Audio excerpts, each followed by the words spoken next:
China calls us troublemakers. They accuse us of creating monsters in the West Philippine Sea. But they have been lurking for years, bullying, stealing, and violating international law. The Philippines is not the aggressor. We are a nation standing our ground, defending what is rightfully ours. And we have the law on our side, UNCLOS, the 2016 Arbitral Tribunal ruling, and the principles of international order all affirm our sovereign rights. But while we defend our sovereignty with law and diplomacy, the real monster lurks in our waters. Since December 2024, China's monster ship, the China Coast Guard 5901, has been illegally prowling our EEZ. A security operation? No. This is intimidation, a clear violation of international law. You are advised that you are currently sailing within the Philippine Exclusive Economic Zone, approximately 102 nautical miles southwest of Zambales, Philippines.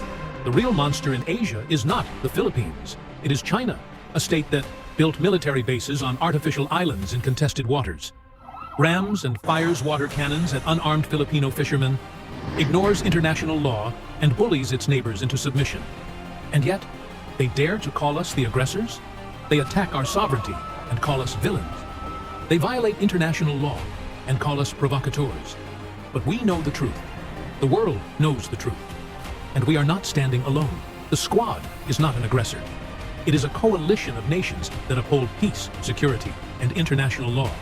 Unlike China, we do not invade, we do not militarize, and we do not steal what is not ours. The Philippines will never bow to a bully. We will never surrender our seas to a monster. We stand firm, we stand strong, and we stand with the world in defending what is rightfully ours.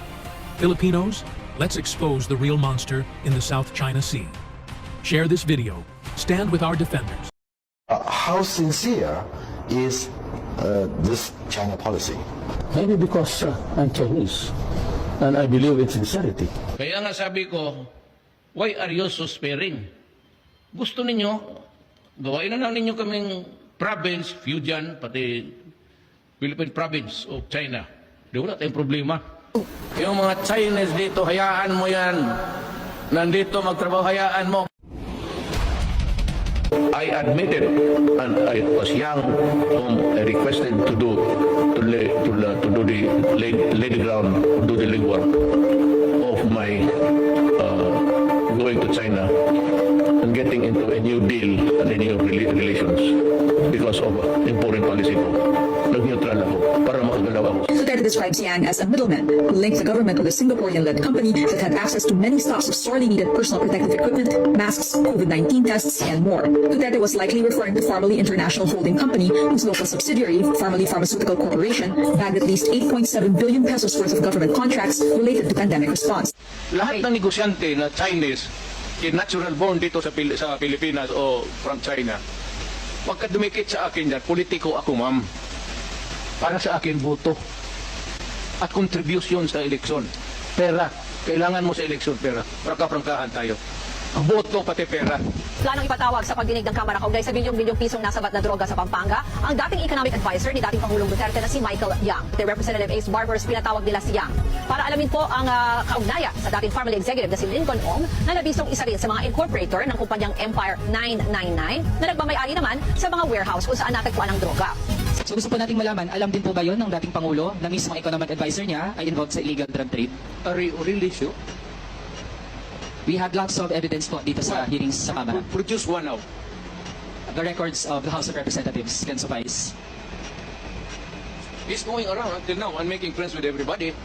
Lahat ng mayor yan ididikit, ganon ang mga in-check. Lahat ng businessmen sa China, mainland China, pag nagdigusto, nagdidikit yan ng mga politiko, especially the mayor. Hindi ako namimili kasi lulo ko in-check eh. So ano bang problema ko maglapit nandito, puro kriminal? Magipag-inuman ako ng kriminal. Well, Atty., naniniwala ko kayo na yung pagdami ng bilang ng mga Chinese tourists dito sa bansa ay isa sa mga dahilan po yan ay ito operasyon ng Pogo? Well, opo. Kasi for the first time, in an effort na ma-attract yung mga Chino at naging number 1 na yan sa Pilipinas, nagkaroon tayo ng visa-free for the Chinese. Pero sinamantala ng Pogo, dyan lumago ang Pogo. Dahil na visa-free, nagpadala sila ng mga workers. Inalis nila galing Cambodia, dinala ng Pilipinas. At talagang umusbong. So, ang Pogo po, kabahagi po yan siguro ng isang industriya na nagbibigay ng cash resource sa Presidente sa ating Davao City's confidential fund grew from 144 million in 2016 when Vice President Sara Duterte became mayor to 460 million by the time she stepped down, or a total of 2.6 billion pesos in 6 years. A huge amount raises eyebrows. Bakit umabot sa 460 million per year, no? Ang dating mayor Sara Duterte sa Davao, samantalang yung ibang mga malalaking LGUs din, Makati, Manila, Cebu, hindi umabot sa 100 million. Mapapatanong ka talaga, bakit? Ano bang meron sa Davao? Inaagaw din ba yan ng China? Tulad ng sa West Philippine Sea? So, talagang ripe for study.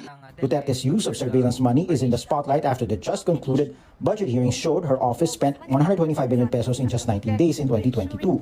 Yung pagbanat ngayon sa confidential funds ni VP Sara ay hindi pagbanat sa personahe ni VP Sara. Pagbanat siya dun sa sobrang laking at wala sa lugar na confidential funds.